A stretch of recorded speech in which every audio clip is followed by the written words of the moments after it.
I'll say this to open. It's funny. It's like all these things that we care about, we think about, we build our lives around, and only to one day perhaps go to sleep and never wake up again. And upon that moment, the question that lies on the other side is, what is on the other side? Do any of you think there is something else? No, this is really simple. There's nothing else. Oh. There's nothing else. There's nothing else. Yeah. There's nothing. There's nothing fucking else. No way. Well, we'll see you guys later. You guys can unplug your microphones. No, that's part of this conversation for sure. So, who was the philosopher Armand? This is to you because you know the answer to this. I don't know. Like, who's the guy that said like you live two lives? One when you before you realize that you are mortal, and then the one when you realize you are actually going to die. That you only have one life. That was Confucius. Okay, so I love how Armand's like, oh, and pew pew pew. I know that one. Ready to fire. Easy layup. Yeah, ready to fire. Jeopardy. That was a 100. No, I'll be missing round. most of it. Okay, so when I think about that, what I think about that exact quote, right? And it's like, okay, so I do believe, and there are many people who have had like brushes with death, like even within our friend group.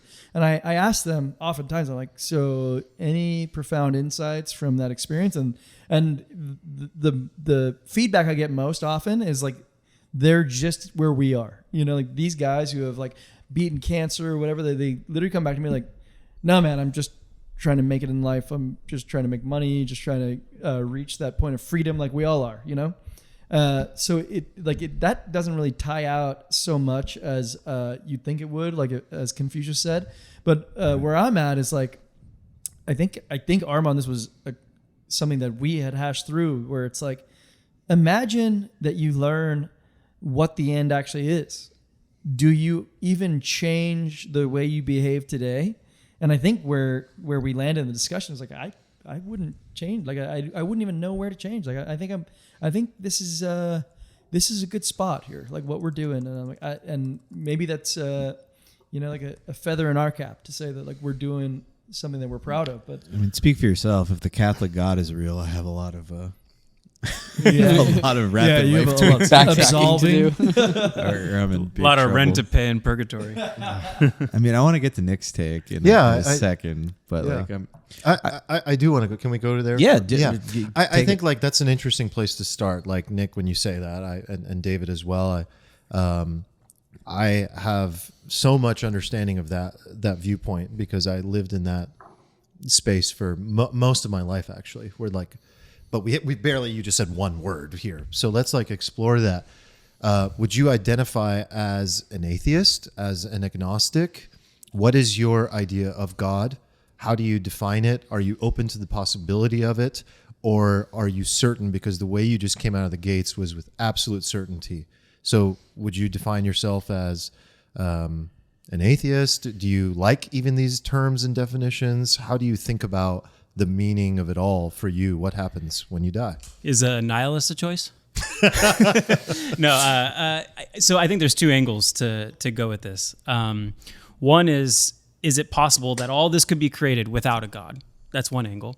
And then two, like if there isn't a God and it's just all atoms and dust and whatnot, I think there's something really freeing about that, and also something really could be restrictive, for how you live life. So, we've had some like, are there aliens episodes, and we've talked about how many, hundreds of billions of galaxies there are and how many hundreds of billions of stars there are. So like, I don't think there's any instance where you can make the argument that, yes, that all of this, couldn't happen without a God. It certainly could. It could certainly be that. I think that possibility is definitely on the table. So I don't think we need to go into that topic, but we certainly could. So I think we're all atoms and dust, and we die, and I don't even know if there's like a spirit that lives on. Your body regenerates and it's atoms, and that's all that exists. And for a lot of people, that's very nihilist, because it means that like, well, there is no meaning, right? There is no meaning to what we're living on life. It's just this random happenstance, this maybe a miracle that happened, or maybe it's one of 1,000 that have happened in the universe across time space, and we're just hurtling through space, and then that's it. And I'm not of the camp that like this nihilistic view can, bring you down in life, that there is no meaning. I think it creates opportunities to say there is no meaning, so I can create whatever meaning I want from it. Life means nothing. When we all go down, we're just going to be a little speck in terms of, the time in the universe, and nothing's going to matter. And none of it does matter. And how did you get there?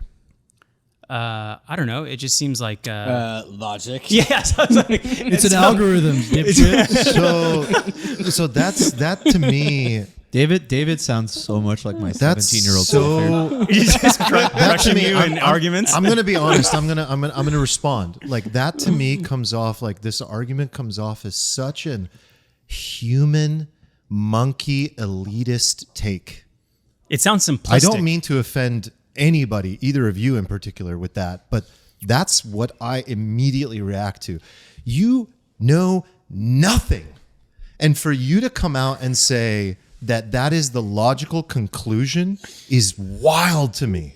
Wild, absolutely wild. Like I can't even imagine placing myself in a position where I know that answer and that the logic that has been given to me by like 50 fucking thousand years of civilization and humanity is enough for me to be able to figure out the mysteries of the universe. Well, those dipshits thought the Earth was flat. What are you guys talking about? What are you guys talking about? You brought heat. I'm bringing it right back. Like what? How do you guys get there? How do you get there? How can you be so certain? How can you be so certain? One of my favorite like hot lines about the Big Bang is that like why did the Big Bang happen and why is there something instead of there being nothing? Yes, great question. I have no idea how like scientific this answer is, but like I feel like it's pretty compelling. Is that say there is nothing? If there's nothing, then there are no rules for there to not there then become something. And so if there is nothing, it's a vacuum of not just like matter, but also just like laws. And so if there's nothing, then there are no rules to say that something can happen. And so the logical conclusion of that is that something happens, but not for any particular reason, just because it happens. And so like this Big Bang happens because of like who gods know what.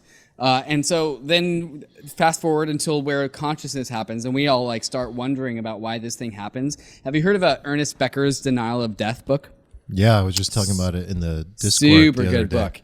So Armand, you're like, Nick, so offensive that you go against like every single year of like human thought evolution and recorded history because at any given turning point in human history, we create, there's a God around that corner. Like pick your favorite corner of human history, there's a God there. Like, is that the fact that there's actually a God and they just show up in every single corner of human history? Or is humans writing the history every single corner and say, you know what put us here? God. But well, now we're getting somewhere, across the continent, like it's all different formations of God. But now we're getting somewhere. You guys remember there's this like documentary about it was like this 3-part documentary that I'm forgetting the name, starts with a Z, the common German word for zeitgeist. Remember that documentary? My God, dude, yes. we it's so funny. I remember that thing like blew my mind when I was like Nick and I bonded. Our friendship started over They zeitgeist. didn't have some like 9/11 stuff. Yes. Horus. It was started the first part of the zeitgeist. Egyptian god is, Horus. It was so Yes, tinfoil. Yeah. yes. No, it's not to a certain degree. The religion segment of zeitgeist is so incredible. good.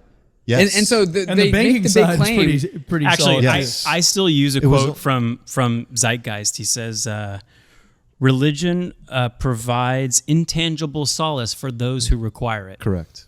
Yes, That's a quote that's from- what the denial of death like theory of is from Ernest Becker. And so the idea of like religion that the zeitgeist was putting forth is like, oh, you know, like this like virgin birth with like 3 fathers and blah blah blah blah, and they like pass through like the same pattern of like Jesus. It was like replicated throughout every single religion ever.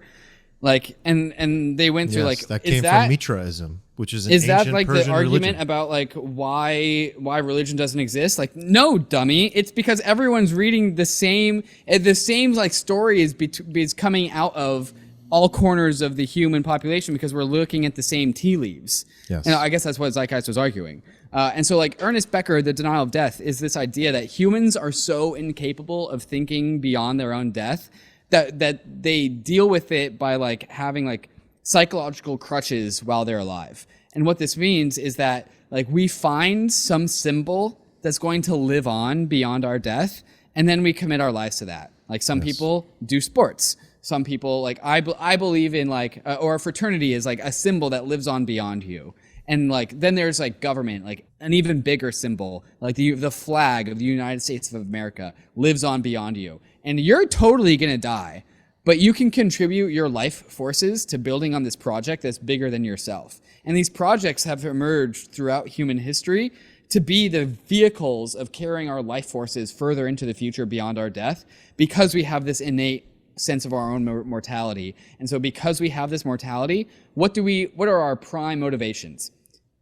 Like having kids and making sure that those kids survive, because that's one way to survive beyond death, but then committing the rest of our like life forces to working on a symbol that symbolizes some sort of shared, bigger than ourselves collective output that we can like agree on is like a good symbol to have into the future. That's how the pyramids were made. That's why the Christian cross is such a big deal. Pick your goddamn religion, but like people found it as a Schelling point to commit their energies to, and now we call these things like religions. Yes, and arguably that's how Bankless was created, because all of these are 100%. Everything that is about legacy falls under that bucket. He calls them immortality projects. So huge fan, love that book. Very difficult read, emotionally like challenging, but everything you're describing, David, like. We're talking about, before we say the word God, what a dirty word, okay? So all the references that David just made, all the references that religion makes is a version of God that, and every time you turn the corner in civilization, we're talking about the type of God that is created by human imagination, okay? To keep it simple. But when we go back to what David was just saying, well, there was nothing, and then there was something. Who's to say that that's not a version of God? So let's actually remove God from the equation. Let's take that out, because it's a dirty word. Oh, it's unexplainable? It's God. It's a dirty word. Carl Sagan was asked, do you believe in God? And in that very first moment, his response was very similar to the way I've always felt. I can't answer that question.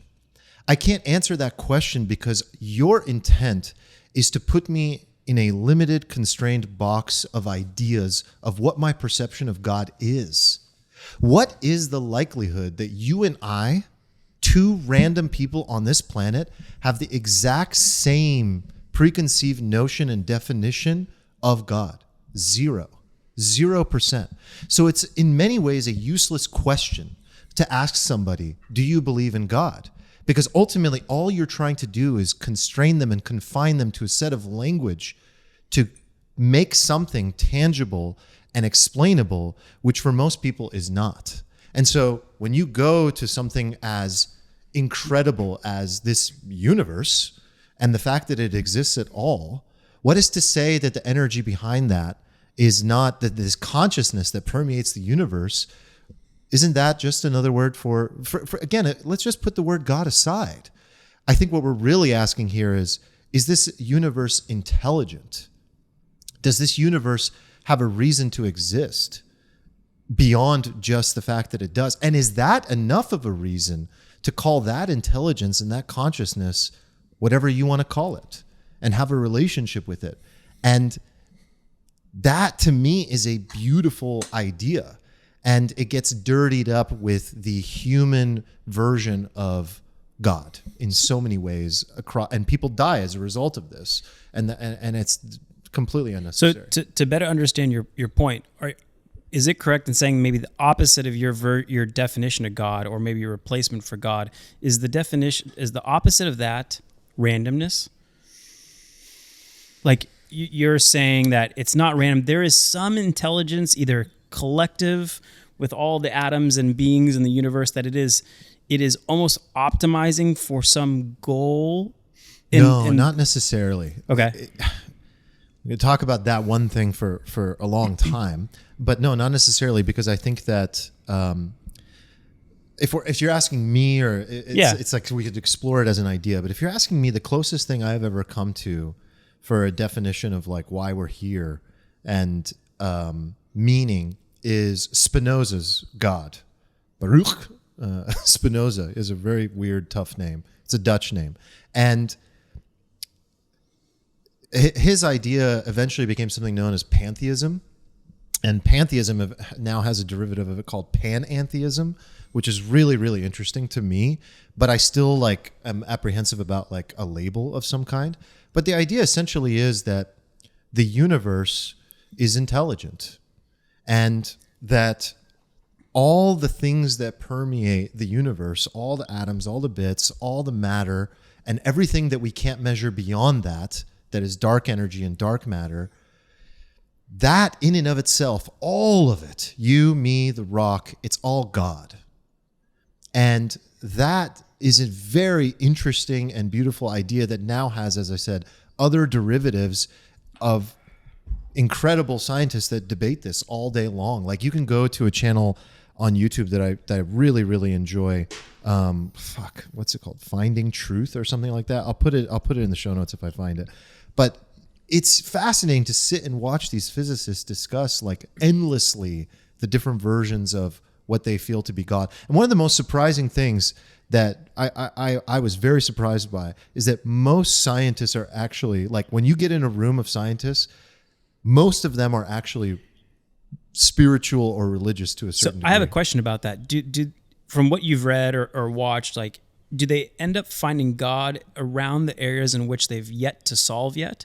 Or is it, I've found this true principle about the universe and how it reacts, and I find God in that? Or is it about the things that there's still mysteries about it? That's a good question. And I just remember it's called Closer to Truth. Closer to Truth is the YouTube channel. They generally land there after they get to a place where they've exhausted all the questions that they can ask. Because science in so many ways is limited in that ultimately the question you're left with is, well, what's the point and why? And how do we look deeper at some of the things that do exist on a spiritual realm, on a metaphysical realm? Science today has become very dogmatic in so many ways. We just don't look at things the way we used to on a metaphysical level. And I think there's some really interesting things to be exploring there. Wait, so David and Nick, are you both like, are you atheist? You sort of believe there is nothing else, there is no God, there is no creator? Is that like I think we caught there's been enough rolls of the dice where we caught one where all this got created. I want to hear from David a little bit because you have some strong feelings. I'm seeing on some this. like hand gestures. Yeah, he wildly waved going his on arm. the TV. He reacted I feel like he's to a trying to couple of jump my. through the TV and say something. I know. I feel like he wanted to like. I think that there's like a big problem of definition here. And I think a lot of just like this confusion as to like, I think God, there's this line that like religion retreats in the face of science. So like as science grows, religion retreats. And it's a little bit of what you guys were just saying just now is that like God is like the remainder, as in we know all of this stuff, but we don't know everything. And like God is somewhere contained in that like remainder of things that we don't know. And really when you're telling me like, Armand, that some like super scientists, physicists are all like, oh yeah, I'm still spiritual. Like, I think that exists in the remainder of science and data that we don't know about. And so like, and also there's this definition when we talk about God, the reason why this conversation is debated or is able to be conversed about is we're actually doing this like black box of trying to discover what our shared definition of God is. Right. And so like when we say like, yes, I believe in God, like what are we talking about here? Are we talking about like the Christian God and in a very narrow sense? But no, we're not talking about that because we're not talking about religion in this conversation. We're talking about the intersection of where God meets physicists. And so now we're talking about something about like the universe and something that's a little bit more baked in science. And that's where we get into the conversation of like God retreats in the face of science. God is like the remainder of the universe that we're not familiar with. And I feel like at this base conclusion, God is like the way that I've defined God and why 100 different religions will always be a certain flavor of a shared center point that so many religions are, is that like, and same thing with science. Science might as well be a religion. Like if there's a center point to this universe, and that center point of the universe will be like the last thing that we discover. Like as science like comes in around the unknown entity, the unknown knowledge of the world. It comes in at all sides. Like the biology, the academia of biology is advancing on this front. The academia of philosophy is advancing on this front. Like physics is advancing on this front. And like God is what's left. And once we answer what God is just like the basal algorithm that produces everything that you see here. And that is God, in my definition. And okay. And do you think that that thing that you just described has any level of consciousness? No, it does not. No. So what you feel this is a response naturally to nothingness.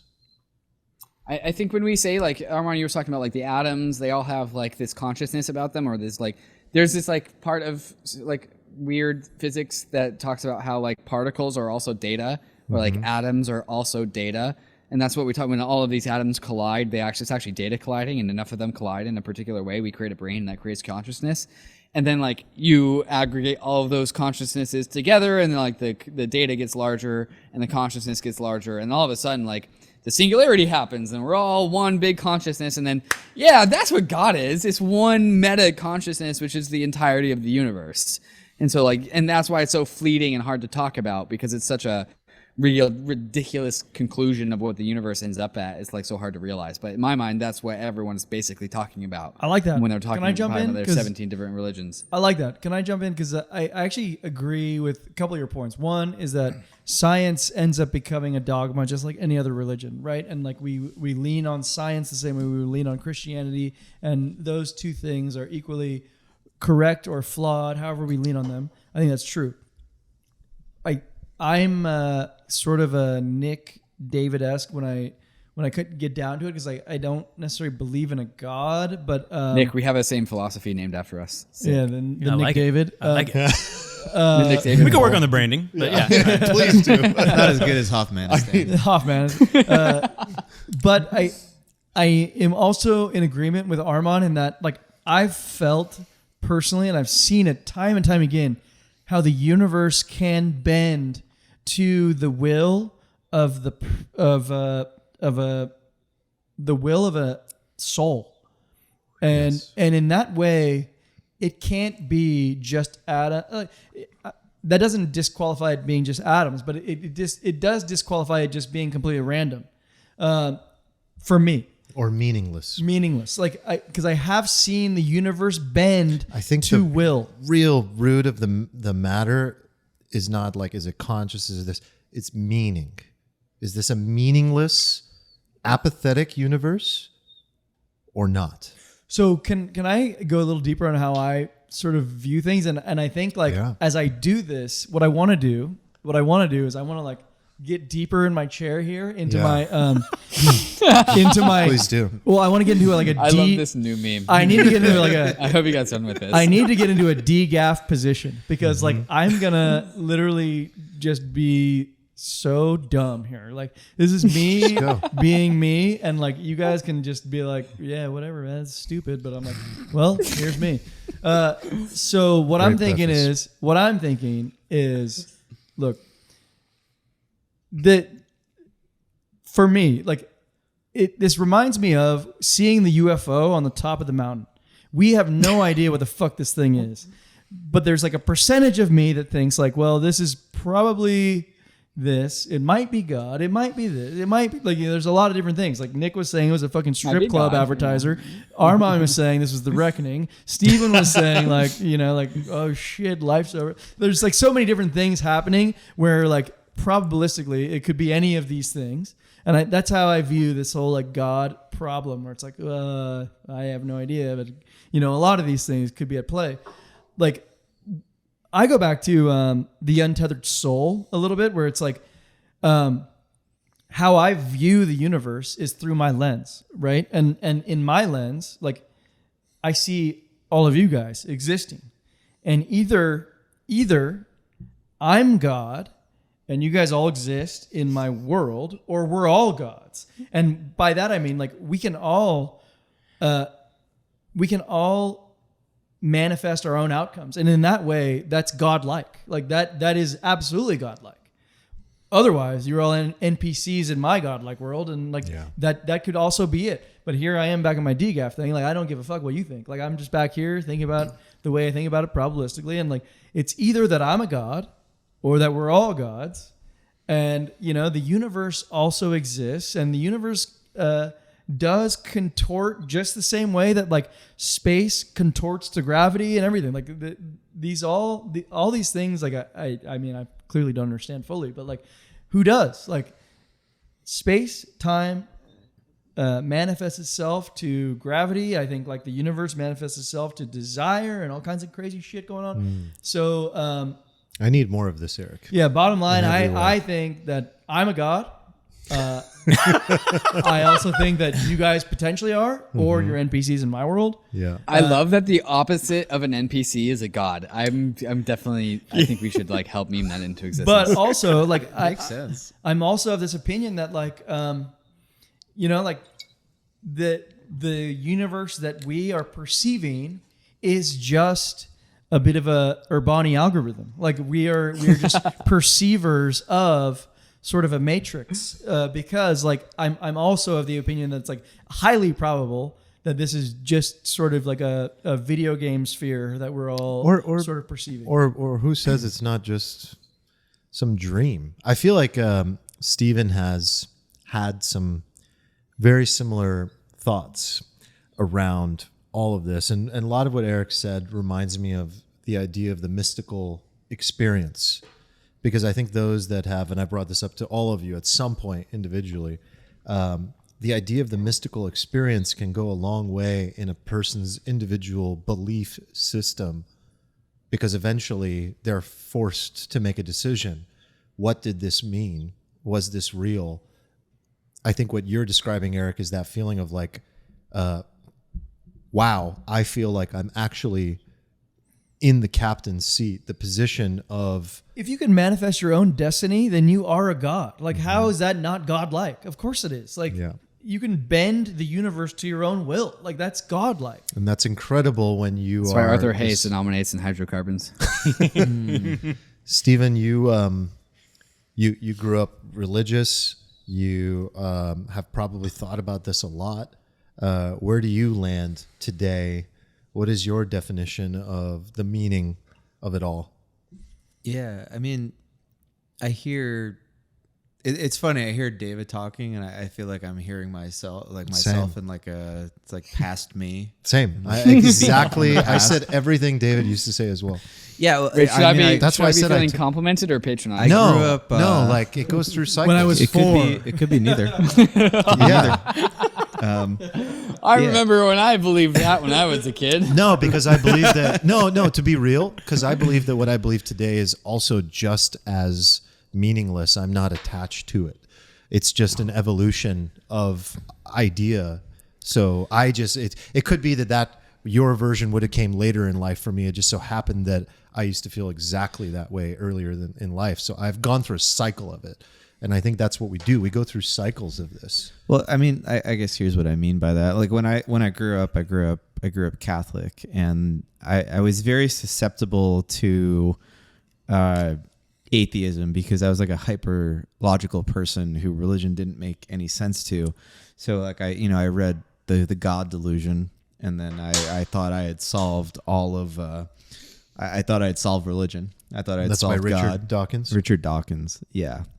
But then like as I got older, I started realizing that like the atheist side of my brain was just actually the same as like my mom's like religious side, right? Like we were both like in search of like answers, and then we fell into sort of like simple explanations that like explained everything and made us feel good. It made me feel good as like a 17-year-old who was like anti-religion to hear these explanations for why like, oh, God didn't exist and it all makes sense and you're actually very smart, unlike your dumb religious friends and your family, and you've got everything figured out. It's like, oh wow, I felt like really good. I felt like an enlightened person. I felt like I had ascended into this like this club, right? And I was like, oh my God, I've achieved enlightenment. But again, like as I've gotten older, I realized I was just like the other side of like the same coin. It was just like a search for easy explanations, right? And I don't know what the world is, but like I feel like I kind of know what it's not. And to me, I think it seems obvious to me that atheism isn't a thing, because you are, I don't know, to me it's like just the absolute height of human arrogance and hubris, right? You're basically saying of an infinite amount of possibilities of the way that the universe can be, it's this one. It's this like one where like there is no God. Like in every other iteration of the universe, there's like a first mover that you could attribute to God and all this stuff, right? But there's only one where there's like there's like, oh, there's no first mover here. That's the explanation. And like I'm sympathetic to what Armand says about like how willing we are to just like throw out just the cumulative human knowledge and wisdom, even if you may think some of it is stupid. I think there is some element to it. I think there is an element of spirituality to humans that like I don't understand. And I get all the arguments for why that part of the brain existed, and why the zeitgeist explanation for religion. I get it all, and it does make sense to me, but it's like I find it lacking, and I do think I am spiritual, and I do believe in God. I just don't know what that means, I guess. But I know that I am, and I know that I am not atheist. Damn, I just have to say, I think that's one of your best takes I've ever heard. Honestly. Wow, thank you. My favorite. Go ahead, Nick. I was going to say, can you explain the point about atheism being the height of human hubris? Because like I view it, I'd be curious what David thinks of it, but like I think it's like, no, it's the opposite.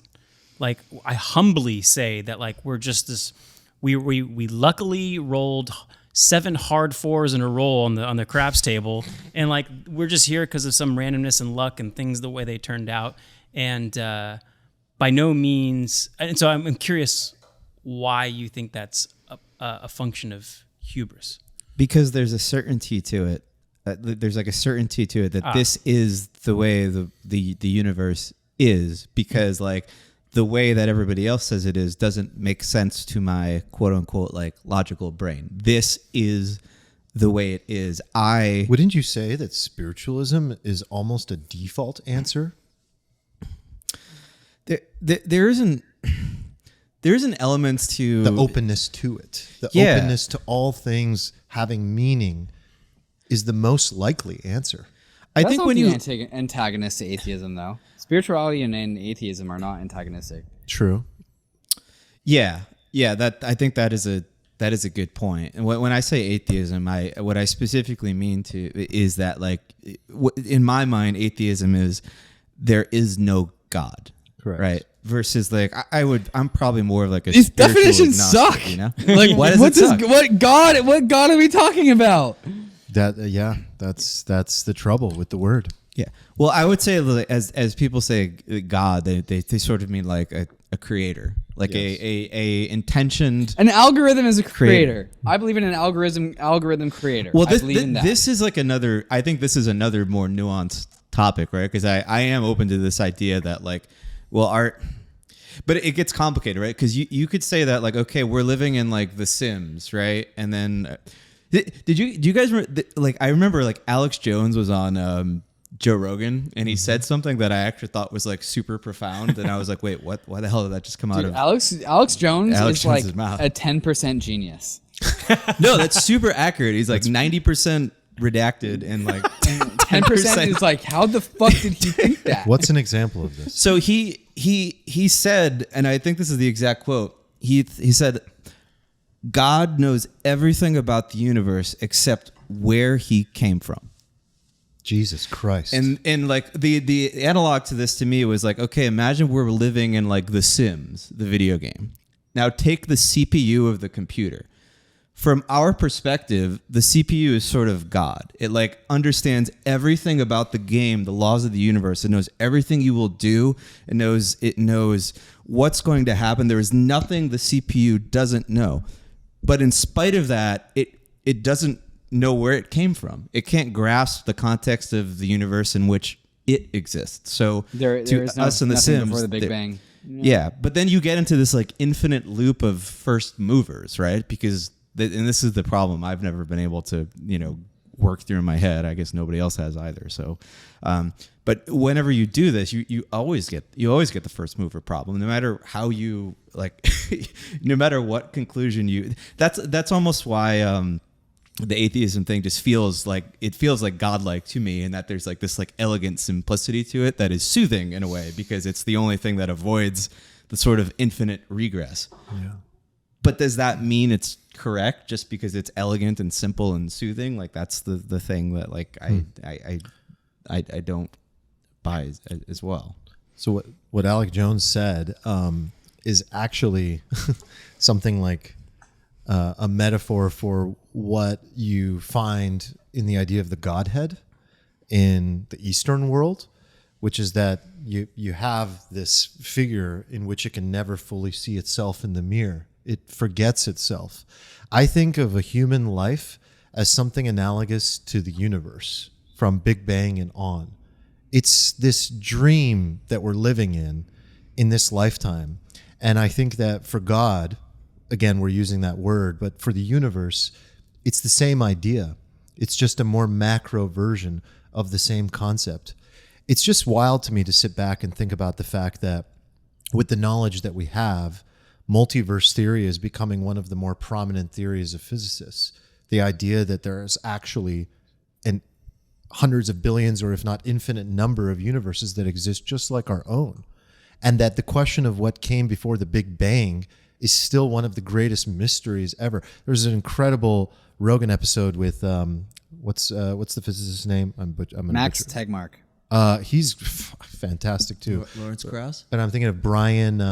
Brian Green. Green. String theory guy, yeah. Brian Green answering the question directly of what came before the Big Bang is one of the greatest 15-minute rants, if you can call it that, I've ever heard. There is like some weird explanation within physics of how something can come from nothing. There's right? questions. I feel like there is like a actual theory of, I don't know if it's string theory or quantum physics, about how something can arise from nothing. Like it actually makes mathematical sense in the theory. It's not something I've ever been able to wrap my head around, but I know I've heard people talk about it.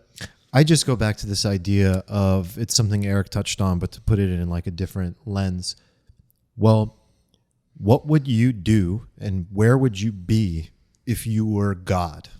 If you were the universe? If you were the creator? What would you do?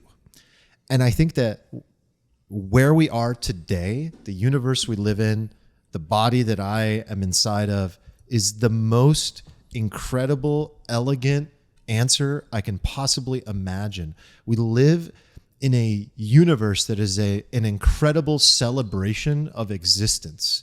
The fact that we look into the stars at night in the middle of like Olympic National Park and we see nothing but an endless array of suns just like our own, and we can barely glimpse just what's even within our own galaxy. And then you have Stephen for the first, that's the Milky Way? Oh my God. And we're witnessing it. And it's this cloud of endlessness, is one of the most magnificent, elegant firework explosion displays of life. What I would do if I was God is I would create an infinite, endless universe for myself to get lost in for eternity. I would play a game, to Alex Jones' point, of literally trying to identify and become one again. Nirvana. Where am I? Who am I? What am I? And I would play endless scenarios across all the different beings that exist in the universe, whether it's human life form or all the other life forms that exist in the universe. I would play as these characters. I'd become conscious. I'd ask myself, and this is where religion comes in, remembering who you are, is this idea that religion has helped us. This is one of the things about religion that I think the God that religion has put forward is in many ways like just completely man-made, man in the sky sitting in a cloud with a long white beard. Like, this is obviously like for comfort. This is obviously just to make things like more tolerable and palatable for human existence. Heaven and hell, it's all just to like make us feel better. But religion has actually put forward, I've come full circle on this, where I became so anti-religion and such an atheist. And I've come back around to the idea that like there's actually beautiful stories that exist about the meaning of life within these frameworks. If we can remove the supernatural aspects, there's wonderful things to pull out that help us get closer to whatever we think we all are. So, I think when what you just said that there is also baking in this like a concept of like shattering your existence into like the most number of different life experiences possible, and a little bit of like reincarnation right there, right? Like Right. I'll go and live as a penguin, and I'm going to learn what it means to live in Argentina, and then I'm going to die. I'm going to be reincarnated as a caterpillar, and now I'm a butterfly, and like experience that, and I get reincarnated as like, I don't know. Then the cycle continues, and then you experience absolutely everything, which also bakes into this idea of just like you don't inherently experience pleasure. You also experience pain and competition and strife and struggle, because that's what life is, as we all observe it to be. And so, like, as God, if you do what Armand's saying, you shatter yourself into all these different existences and experience everything for good or for worse. And then that kind of bleeds back into what Nick was saying at the very beginning. It's like, yeah, you make your own, and you make your own meaning. Every single shard makes its own meaning of its own corner of the universe. yeah, I mean, I think what you were talking about, Armand, I think it's like super useful. It's a tool that you can use to frame how you want to play this game potentially, right? And I don't know for me if it solves is there a God or if that's the right answer, but it does provide another perspective on, okay, so given that we don't know the answer, which framework is most useful for you? Like which is the one that's most useful for you to guide on how you want to live life? Which one gives you meaning that makes you feel the happiest? And so to me, that perspective is like is one framework. So to me, it answers a different question. Like, okay, now that we know that we don't know, is Eric's perspective the most useful to you? Is yours? Is it the full nihilistic view? Yeah, I don't know if it changes my mind on is there a God, and I think it's the most practical part of the conversation, which is sure, if that version helps you, then use it by all means, as long as it doesn't hurt anyone else. It's like what version serves you, and then adopt that version, and then take that. I want to ask you guys if psychedelics have played any role in your evolution here, because Oh, that was my next point as well. okay, because I have felt the universe specifically while fully twacked out on psychedelics. And Please Specifically point what? on the puppet Acid? where exactly God touched you. Where were you twacked? You were on LSD, right? yeah, so I've done a lot of everything, but like acid for sure. Full send acid is when I felt Is that a brand name? yeah. Full send acid. TM is when I like. It was at a music festival where I was full send, and I stopped seeing the world as we perceive it. I started seeing the shifting of energy. I didn't even see humans anymore. I literally saw molecules moving around, swirling. And I was like, seeing how energy wants to connect with other energy. This is wild to even admit on a podcast. But No, it's not. It's actually well studied. but I just don't. Yeah, I don't big like. time. And this is a question that I asked on the fucking mountaintop in Olympic National Park. I asked you guys, and I will get to your answer. But like the question I asked was like, is this getting closer to the truth of the universe? Or is this an overlay of my brain showing me some guise that's further from the truth of the universe? And you, David and Stephen, both said this is false. This is Away from the truth. away from Wait, the truth. I remember It's you like a asking brain about fart. like these like lines coming Yeah, out I feel of the stars. I and felt I was I like, felt yeah, like that it was part's a in your more head. specific and different question that I said no. No, but Yeah. I mean, Yeah. I might have asked you guys a more specific question related to that evening. Well, you're asking this now. but This question's amazing. But this question is exactly what I meant by that, and it's like it was a deeper question than just being on the mountaintop of Olympic National Park. It was like literally how psychedelics affect your perception of the reality around you. We already know what psychedelics Yeah. do to the brain, and mystical experiences are well documented, and that's what you had. You had a mystical experience. A mystical experience where I literally lost perception of our 3D realm. I did not see up and down, left and right. I literally only saw a white void in which energy existed. Like humans existed as energy, and all energy wanted to do was connect with other energy, like swirling molecules that wanted to connect. You just saw like everything about the universe just stripped away to its like most base form. That was my everything is perception. just like Life energy. forces. That at, was like, my the base perception of level. what was happening. And in that moment, I was like, oh, well, there you go. That's So I want to hear, like, do you guys believe, is this closer to the truth or away from the truth? Is this some chemical Yeah, I overlay think- that he put in, or? I think this is where like the lines between again this entire theme of what we're talking about is just like riddled with like definitional traps, and so like and that's really the crux of this whole argument or debate or conversation is like how can we define these things like spirituality, like this aggregation of life forces, and like in the same way that like capital begets capital, like life forces wants to collect. Life wants to collect. That's why cities are more densely populated than urban areas, and also why they're more efficient. It's just like the natural like downstream flow is that like life finds itself, and like over the long term ideas, long term.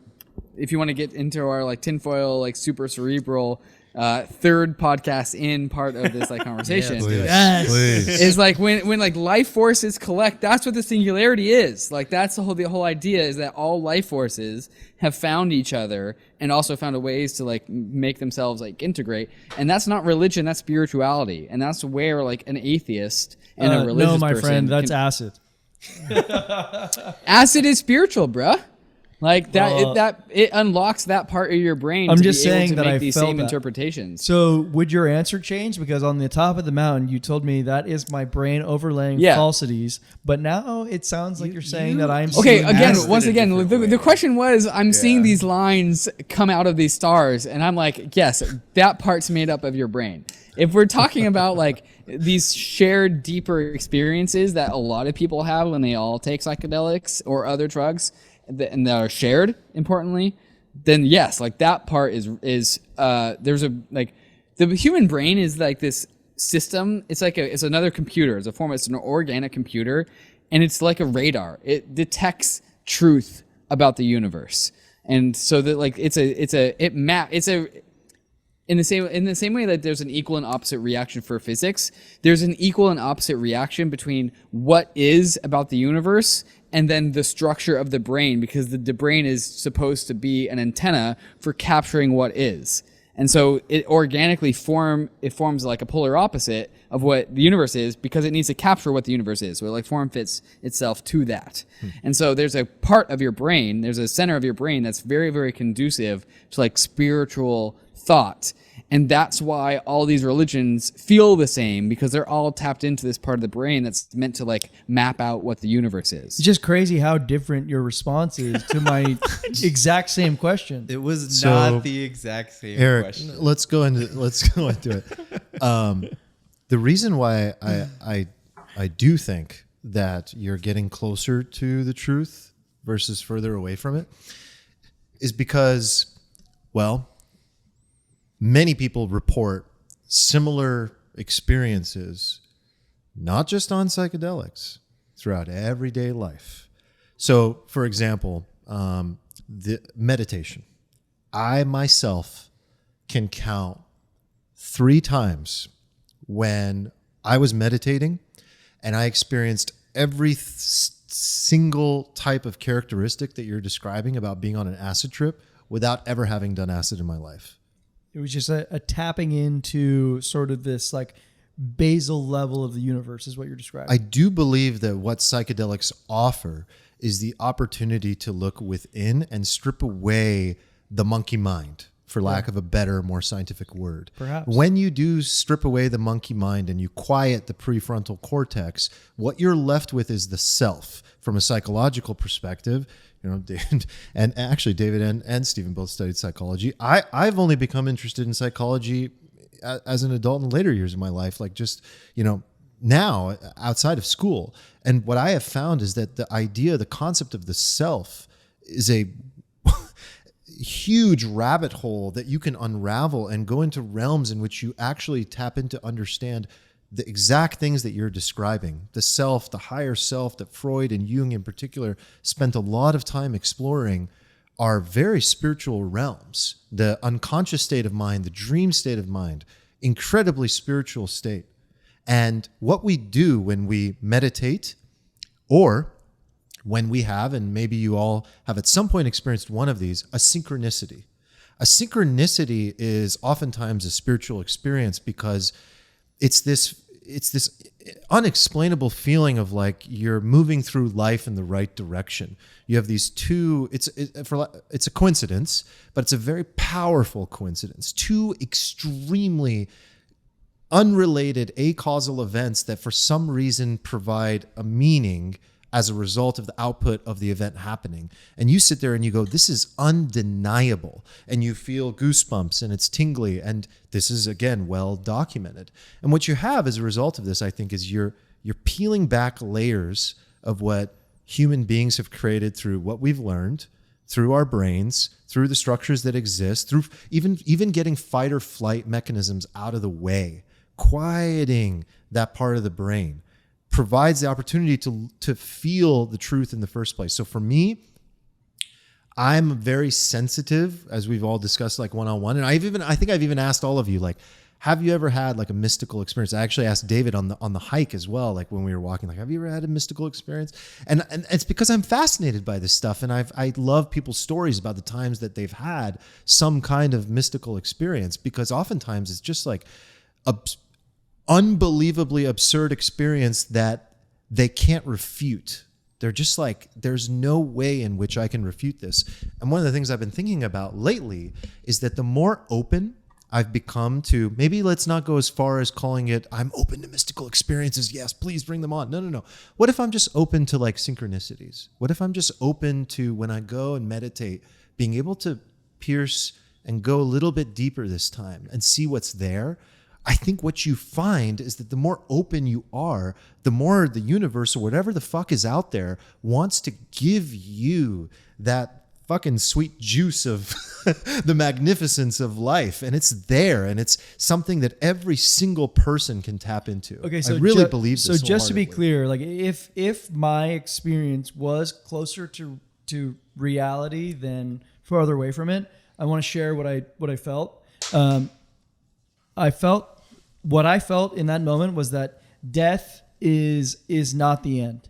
And what I mean by that is to say that like death will be the end of my meat bag, this thing here, my body, you know, this hairy leg and whatever. My meat bag will be the end. But my essence will persist, as will the universe. And we all are Universe will definitely persist. We're little molecules of energy within the universe in which we all exist as molecules of energy, and I will persist and coexist with the universe as my molecules of energy just re-enter the universe as it does. You know, Even if that's just fertilizer for another tree. I didn't get the Sure, sense but that I it think- doesn't go down. It goes into the vapor, like into the ether, to use a better word. And that you maintain some level of awareness of this, even if it's beyond Eric Johansson, the body, the human. I don't think that I would be aware of it, but I do think that it would continue to persist. Without my meat bag. Yeah. I love that. I think that's truth. I think that those experiences are beautiful, and like more people want them because they provide, like, say ultimately that all of these experiences are nothing but bullshit, like things that your brain just does to trick you. Like, just say that that's true. Ultimately, I think it was Tolstoy that said something really interesting about this, is like, you have to make a decision at some point in your life. Is this meaningful or not? And that doesn't mean you have to become religious. That doesn't mean you have to believe in like a set of stories, but it does mean that you ultimately have to decide. And one form of meaning is your version, Nick. That's it. Like, your version of that meaning. There is no right or wrong here, ultimately. I think that's what it comes down to. But you do have to decide. Where I see people suffer is that they don't decide. They're just like in this lost state for a long, long time, and they're basically in like an existential crisis, like a lifelong existential crisis. What do you think, Stephen? I'm just bathing in your. I remember when you spiritual take. told me that what I saw on psychedelics was a false news. You specifically asked me and how many David times are we going to bring this if up in the this lines podcast? coming You from said the something stars different. were real, and we were like, no. No, those aren't real lines. You're They're in your head. you're pivoting. Yeah, it was a different question. It was a different It question. was the same. Is a redacted word about to come out? It might. Oh man. Well, I mean, we've been going for an hour. Does anybody have any last good takes they'd like to go in, or we're gonna go out on Armand's moving words there?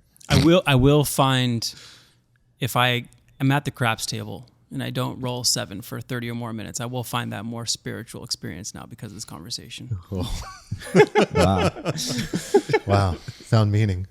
You want to hear my alfalfa hot take? I do. Yes, please. Yeah. Send us 50% home. of your guys' content is because you guys don't define shit. That's probably We're it. bathing in the gray, David. All of our It doesn't podcasts count are if just you semantics. do it intentionally. We definitely define net liquidity. Agree to disagree. That's like your opinion, man. It's the greatest comeback of all time. All right, amigos. All right. That was beautiful. That was fun. Fantastic. Love you guys. We did it. David, I'm so glad you. David made Hoffman, it for everybody. I stuck It's David around for the Hoffman week. marathon, Say, man. say, see you later, Oh David yeah, Hoffman, like but for not the goodbye. listener perspective, I'm here for like the whole entire week. Right. Yeah, You're here from Friday through Wednesday. Yeah. Wow. This is a big Yeah. deal. David week. 3 different days we did this, right? There was a That's question right. in the Discord. So, David, when are you moving to Alfalfa full time? Well, how much are your quarterly distributions? Yeah. yeah. We'll see. We'll see how that goes. I do have a Spain trip coming up. I think David should maybe fill the spot, maybe one time or another. Yeah. Thanks for being here, man. No, I'm was a happy to blast. fill in for you. This was a guys, blast. for you guys. Hell yeah. Absolutely. I love that. Love it. I love that for us. All right, guys. That's a wrap. All right. See you later. Love you. Bye.